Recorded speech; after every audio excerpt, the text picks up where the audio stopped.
Hey everyone, I'm joined by Ricky Haggett of Hollow Ponds, and we're going to talk about Loot Rascals. Now this is a game that's totally new to me, and I'm super intrigued by it. There's a lot of strategy involved, so give us a brief overview of what the game's about.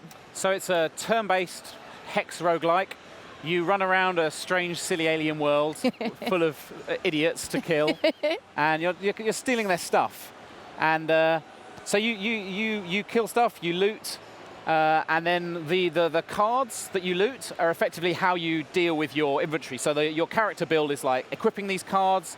You can rearrange them. You have different abilities. I'm glad they give you space shorts as well. It's very important. Everything has a little antenna, which is like, they're short. They've got an antenna. They're space shorts.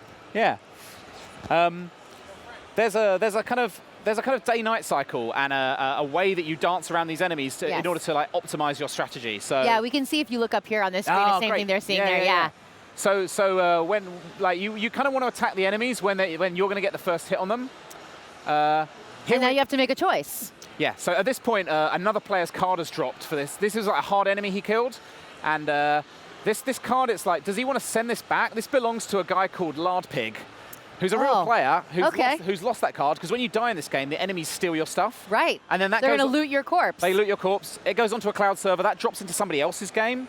And then that player will then get your card, and they're like, do you want to keep this or send it back? So that's a really interesting dilemma, because in actuality, you think, I want to keep all the cards. I want to win this. I want everything. Yep. But sometimes, if you don't send it back, there are repercussions. There are consequences, yeah. There are consequences to your actions, children. Pay attention. Every player has a holographic agent which visits other players' games. Oh, wow. And you'll see like this like shimmering holographic version of like this player standing there with their name.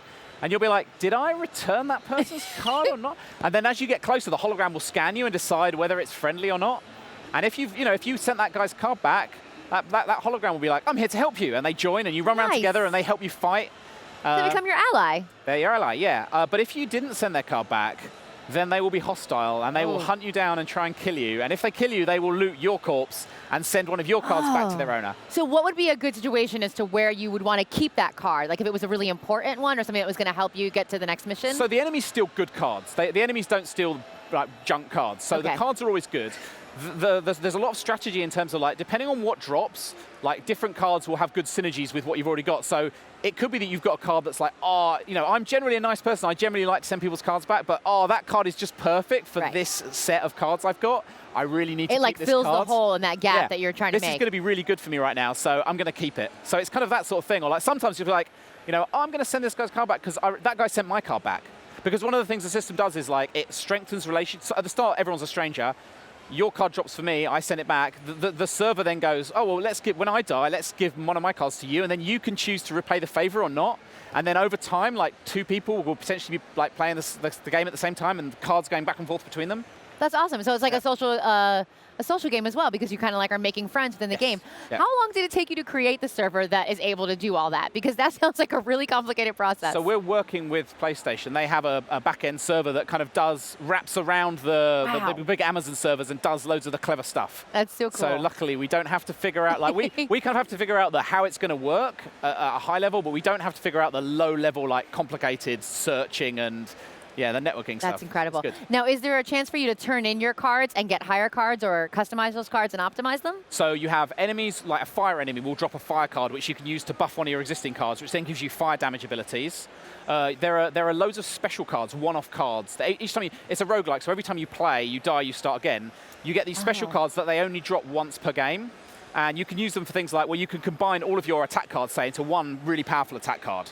And then that gives you more slots to use other cards in. Because space is super critical in this game. You'd only have 10 slots. And there's no skill tree, there's no currency. Everything is these cards. It's all cards. It's quite a limited set of, there's a lot of strategy in juggling that stuff. Absolutely. So are the cards in different categories? You mentioned there were fire cards. What other types of cards are there? There's a filth ability, which lets you turn into... filth ability? Yeah, it lets you turn into dirt, travel through the dirt, and then pop up somewhere else. It's kind of a teleport. That's so cool. There's an ice block ability, which lets you like block off areas. There's like a spectral thing, which lets you make a weird, wobbly green ghost version of yourself that all the enemies hate and want to attack. So you can like put that down and then run past it, and you can have that turn into a bomb and explode. Nice, that's a good distractionary one. Yeah, and then there's a heal. Like one of the really good ones is just simply heal. heal, because in this game, like, life is super. Right, you said you get 1 life and then you die, and that's it. You get 5 hit points. It's really easy to lose them early on. Managing that's really careful. It's not that easy to heal in this game. Now, is it random? So every time you replay the game, you get a different set of random cards? Procedurally generated. The levels are procedurally generated, and what drops is procedural each time. Yeah. Wow. So. Now, I read a lot of really good reviews about the soundtrack to this game. Yes. Talk about the audio behind it all. So I used to be a massive fan, or I still am a massive fan of a band called Misty's Big Adventure, who are they're a band based out of Birmingham, and they're a mashup of loads of different styles. And yeah, when I was a student, we used to run a club night and book bands, and we had them play. And then randomly, when we were working on Hohokum, one of the programmers on Hohokum went to school with Gareth from Misty's Big Adventure, knew him really well, and was like, yeah, I'm sure he'd be interested in working on a game. So when we started Loot Rascals, it just felt like the perfect fit. It's like, let's speak to Gareth and see if he wants to make a video game. That's incredible. And he did. And so he's making, the music's procedural, so there's tons of layers. And depending on how well you're doing, how many enemies are around you, whether it's day or night, the music soundtrack will change and fade in and out. So it's just like in a film, like when the bad guy's coming, the music gets more intense and everything. Yeah, totally. That's a really cool feature. I don't know that I've ever heard of that happening before in a game, where the music changes based on your peril, basically. That's incredible. I love the coloring of it. Yeah, the artwork beautiful. is really, really pretty. Yeah, so there's 2 artists. There's a guy called Swatpaz. His name's Dave Ferguson. He's a artist and animator near Glasgow in Scotland. And then there's a guy called Brent Kobayashi, goes by Meowser. He's in Vancouver, doing all the environment art. Oh, wow. So it's kind of those 2 guys working together, collaborating to make, sending stuff back and forth until you come up with something that goes together. Dave does more of so Dave does a lot of the character design, and he does his own voice acting and animation, and Brent does all of the kind of landscapes and objects and stuff. So.